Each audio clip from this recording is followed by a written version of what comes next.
Morning traders, and this is your Dow Jones day trade review for today. So we had pretty much another range day yesterday. Was starting to look very interesting, and then we got some news coming out, which basically indicates that there's still no firm date on when they're going to sort the trade war out. But anyway, kind of expecting the Chinese to come out with their own version of the news, which will drive the markets up again. But be that as it may, we are now on, in my mind anyway, we have just extended the range. So these 3 days, well, the last 2 days plus what's happening now is pretty much still part of the range. That is the level that we're testing now, which is the all-time high. So we're back to the previous all-time high at the moment. And if we do get through that, which there is a distinct possibility that's going to happen, we should close the gap to the downside, and then we have two basic levels. Okay, so this is still one of the good areas for us to get in along. Anyway, let's just get across here. So at the moment, you can see total confusion. It is looking like a rounding top at the moment. So up until this bar here, it was looking, well, it was a Bollinger Squeeze, and Bollinger Squeeze with a break to the upside that was brewing. We've broken below the previous range bottom, which was pretty much there. Okay, so we dipped below it, we came back up. We then got in above it, and now after hours, we've sort of dropped below. I'm going to discredit this at the moment. As far as I'm concerned, we're still pretty much on the range at the moment. So after hours trade could find us drop, but it's going to just set up an opportunity for a long. The other thing that is brewing at the moment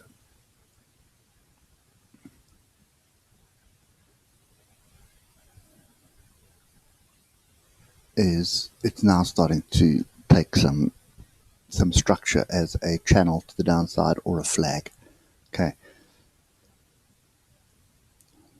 So let's just quickly look at the 1 hour. You can see break below the alligator, a retest, and then we've got above it, and then we've gapped down, and we're now below the alligator again. So take it with a pinch of salt at the moment. This level that we are at, well, approaching again, is 27421, is the previous all-time high. So there is going to be still a lot of effort to defend that. So this is the third time. Now it's either third time lucky or third time unlucky. So there was the first attempt to get through, here's the second attempt to get through, and now we're having the third test of this level. All the oscillators are starting to line up quite nicely. So for me at the moment, I think, yesterday we're still trading off the bottom of the original range, but that was mitigated, or that tune changed right over here. Okay, this bar here was the news. Okay, so where we stand at the moment, I think it's probably safer just to wait it out. It does look like a bit of a rounding top. All the measured moves, if it is a rounding top, are pretty much going to point to something like that. So gap close, previous high, and that's kind of what we're looking for. I'm probably doing this a little bit wrong. Yeah, that's more like it. Okay, so the original range, when we just take this as a break of the original range, is the downside, or call it a flat top triangle. So this is our target area, and that's pretty much where I'm waiting at the moment. So that's 27321. Okay, may change depending on what news comes out next, but at this stage I think that is probably the safest bet. Okay, so let's just look at some of the other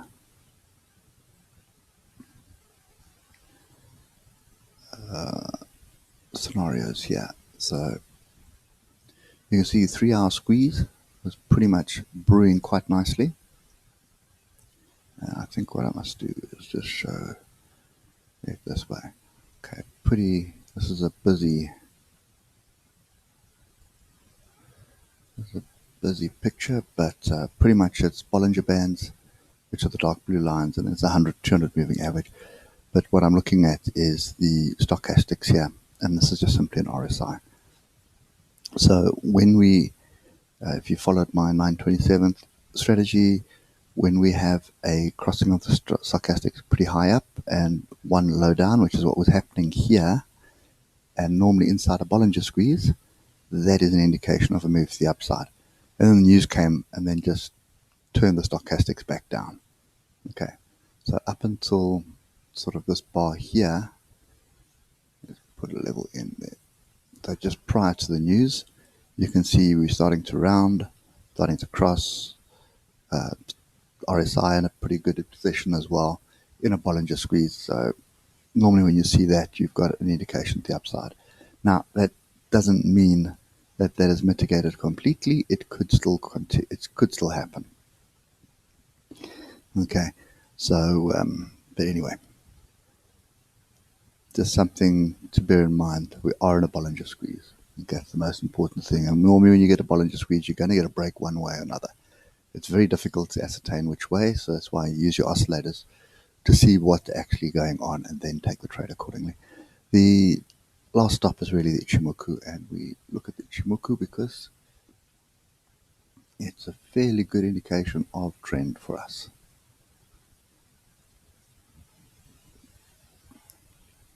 Okay, so prior to the news, very messy.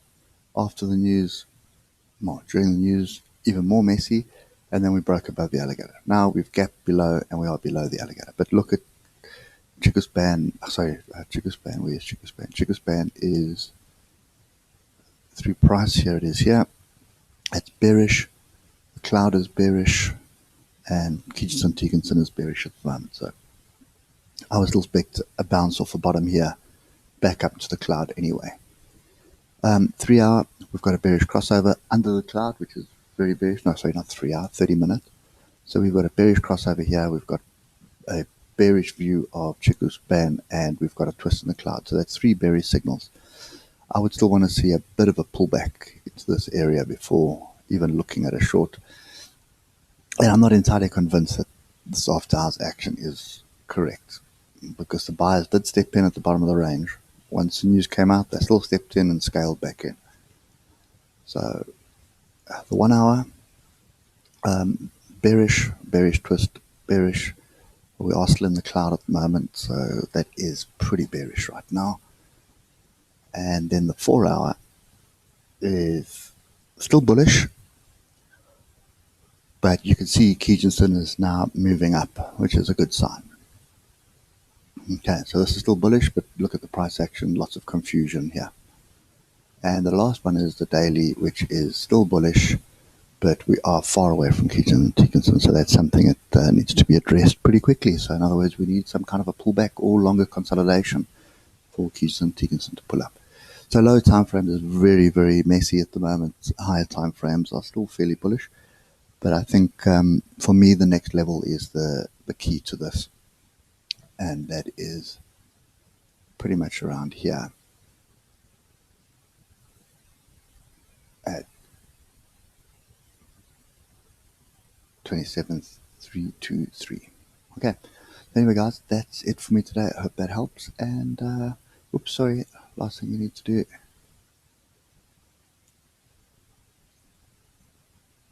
is get that trend line drawn in. Okay, and you'll see this trend line and the next level intersect quite nicely, so that's definitely an area you want to be looking for a long. Stop is below the previous daily fractal, which is quite far away, so make sure you can afford the trade. Anyway, that's it for me today. I hope it helps, and I'll catch you later. Cheers for now.